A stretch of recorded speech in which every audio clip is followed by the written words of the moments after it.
Honorable members of the IPCC panel, distinguished delegates, ladies and gentlemen. Saludo con afecto y agradecimiento a las autoridades federales del Gobierno de México y del Estado de Jalisco y todos los representantes de entidades del sistema de las Naciones Unidas. En atención al idioma oficial de la reunión, les pido me permitan continuar en inglés. Let me be one of the first to welcome you to the 45th session of the Intergovernmental Panel on Climate Change. Let me also thank the IPCC and Government of Mexico for inviting me to join you. I am happy that this meeting is taking place in Mexico, a country that is both vulnerable to climate change and stepping up to meet the climate challenge. This IPCC session is significant. It is the first since the Paris Climate Change Agreement entered into force last November.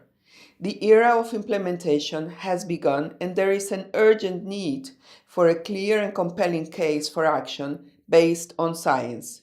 The need for solutions is also in sharp focus.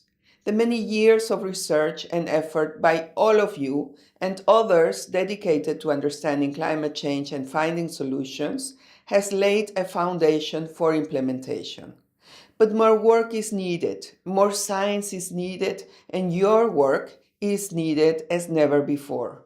To put it simply, we are not where we need to be to achieve the goals of the Paris Agreement, restoring climate neutrality and limiting global temperature rise to as close to 1.5 degrees Celsius as possible. So the world is eagerly awaiting the scenarios you will present on the efforts to limit a global temperature rise to 1.5 degrees. We are also eager to see the assessment slated to advance at this session on climate change and oceans, impacts to the cryosphere, sustainable land management and food security, and greenhouse gases in terrestrial ecosystems. This work will help us understand our progress in protecting resources and implementing change. It also helps countries prepare their nationally determined contributions and plan their adaptation actions.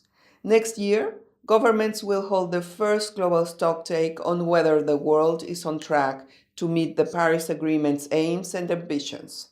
The stocktake process will be based on the best available science, including the latest IPCC assessment. We must establish a clear link between action to fulfill the vision of the Paris Agreement and positive outcomes for the forests, oceans, soils, and other ecosystems that underpin growth and development. Indeed, it is across these and other central issues where the Paris Agreement and the other 16 Sustainable Development Goals intersect as part of the global efforts to realize a truly sustainable future for every man, woman, and child. I look forward to continuing to work with the IPCC to produce science that promotes evidence-based decision-making.